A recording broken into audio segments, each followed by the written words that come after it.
Police station పరిధిలో ప్రకాష్ నగర్ అని ఉంది. ఇక్కడ మీ అందరికీ తెలుసు 5వ తారీఖున 4వ తారీఖు రాత్రి ఒక సెన్సేషన్ మర్డర్ అనేది జరిగింది.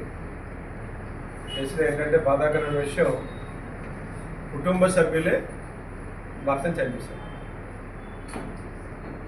భార్య, కొడుకు, అల్లుడు. కారణం ఏంటంటే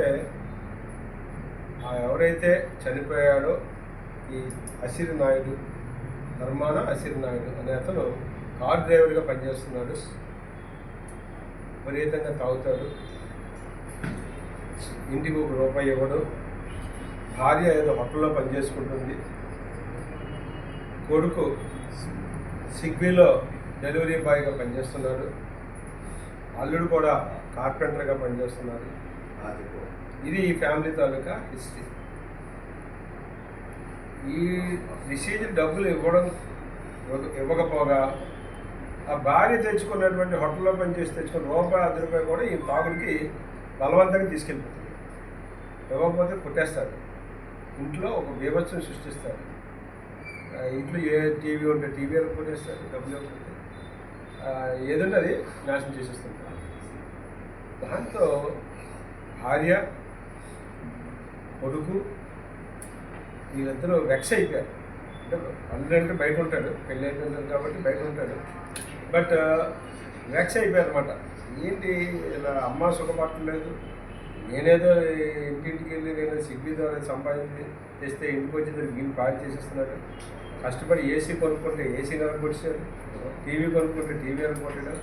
ఇలా అత్యంత దారుణంగా బిహేవ్ చేయడంతో భార్య, కొడుకు విరక్తి చెంది అతన్ని చంపాలని ఒక నిర్ణయం తీసుకుని అల్లుడి తాలూకా సహాయం తీసుకున్నారు. మరి ఏంటి ఇది చాలా తక్కువ లేకపోతే ఏదో చేయాలి.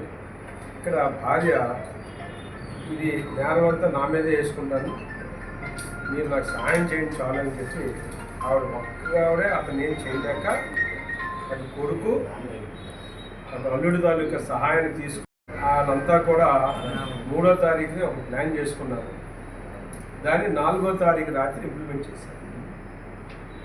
దాని ప్రకారం ఏంటంటే 4వ తారీఖు సాయంత్రం భర్తకు ఫోన్ చేసి భార్య పని ఉంది ఇంట్లో మాట్లాడుకోవాలి రా అని చెప్పేసి అంటే వాడు 7:30, 8 ఇంటికి రావడం జరిగింది. అప్పటికే అల్లుడు, కొడుకు మేడ మీద ఉన్నారు. ఈ భార్య ఇంట్లో ఉంది, ఇంటికి వచ్చాడు.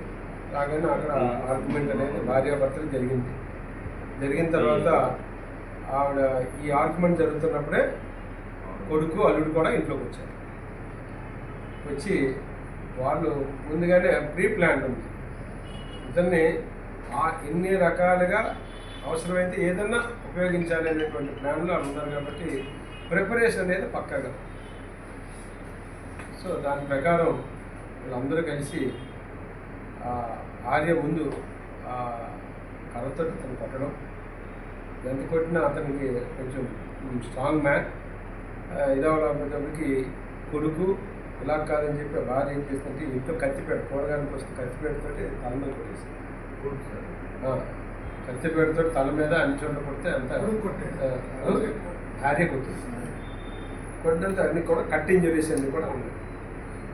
ఉన్న తర్వాత వెంటనే ఏం చేసింది, ఇంకా ఇది కావట్లేదని చెప్పి ఈ కొడుకు, అల్లుడు చూసి ఇంకా బ్రేక్ నలిపేద్దాం, అది మరి ఇచ్చేస్తారని చెప్పి అనుకున్నాను. బ్రేక్ నలపడం కంటే ఈజీగా ఇంకేముంటుందంటే అప్పటికే అల్లుడు అక్కడ మనం ఒక పాయిజన్ డబ్బా కొన్నాడు, పెస్టిసైడ్ పాయిజన్ కొనడం. అది ఆవిడ కొనమని చెప్తే అత్తగారు కొనమని అతను ప్లాన్ చేసి వెళ్ళి కొనుక్కొని వచ్చాడు. ఈజీగా ఇది పోతే పాయిజన్ పెట్టాడు. ఆ పాయిజన్ పెట్టినా ఇంకా కొట్టుకున్నాడు. ఇంత స్టిల్ ఈ struggling, fighting with wife, son and son in law. ఇది ఇంకా కొట్టుకున్నాడు, ఇంకా ఇది అవ్వలేదని చెప్పి భార్య ఏం చేసిందంటే అతను గట్టిగా నోరు నొక్కేసింది. ఈ కొడుకును అల్లుడు ఏం చేశారు, కాళ్ళు రెండు పట్టుకున్నారు, కదలకుండా పట్టుకుని ఆవిడ ఎప్పుడైతే గట్టిగా నొక్కిందో ఇంకా వీళ్ళకి అనుమానం తీరలే, ఇంకేమైనా బతుకుంటాడేమో అని చెప్పి ఇంట్లో ఉన్నటువంటి చీరని ఎక్కేసి లాగేసి ఈ రకంగా ఒక 3 పద్ధతుల్లో అతన్ని ఎలిమినేట్ చేసేసాను. చేసిన తర్వాత ఆవిడ ఏం చేసిందంటే, ఈ నేరం అంతా నా మీద వేసుకుంటాను, మీరు ఏమి ఇందులో ఇదవుతుందని చెప్పి కొడుక్కి సలహా ఇచ్చి కొడుకు ద్వారానే 112 కాల్ చేయించారు.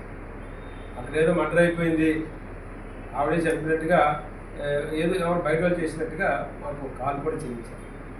చేయించి వెంటనే మన సిఏ గారికి సమాచారం రావడం, వెంటనే వెళ్ళడం, ఆవిడ అంతా కూడా ఫ్యామిలీ అవడంతో విచారణ అనేది కొంచెం లేట్ అయింది.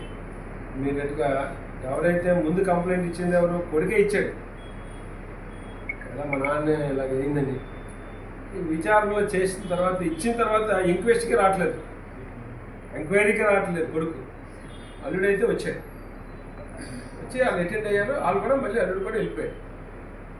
ఆ భార్యని సిఏ గారు ఎట్ లెంగ్త్ ఈశ్వరరావు విచారణ చేస్తే నేను ఇందాక మీకు చెప్పిన వాస్తవాలన్నీ కూడా బయటకు వచ్చాను. ఈ వాస్తవాలను అనుగుణంగా ఆమెను ఇవాళ మార్నింగ్ ఒక విఆర్ఓ దగ్గర ఆవిడ సరెండర్ అయిపోయింది.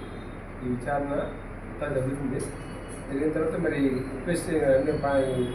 చనిపోయిన తర్వాత భర్తే కాబట్టి అనుమానం ఉన్న కొన్ని కార్యక్రమాలు ఉంటాయి. ఆ కార్యక్రమాలు కానీ సిఏ గారు పంపడం జరిగింది. పంపిన తర్వాత ఆమెకి ఎవరో సలహా ఇచ్చినట్టున్నారు. అక్కడే ఉన్నటువంటి విఆర్ఓ గారి దగ్గరికి వెళ్ళి ఇవన్నీ కాదు సార్, జరిగిన వాస్తవం ఇదని చెప్పి ఆవిడ మొత్తం ఏమేం జరిగింది, తనేం చేసింది, కొడుకు ఏం చేశాడు, అల్లు ఏం చేశాడు డీటెయిల్గా చెప్పడం జరిగింది. చెప్తున్నా అంటే విఆర్ఓ గారు ఇద్దరు మొదట్లో 3వ రోజు కార్యక్రమాలు చేస్తుంటారు కదండి, 2వ రోజు 3వ రోజు కార్యక్రమాలు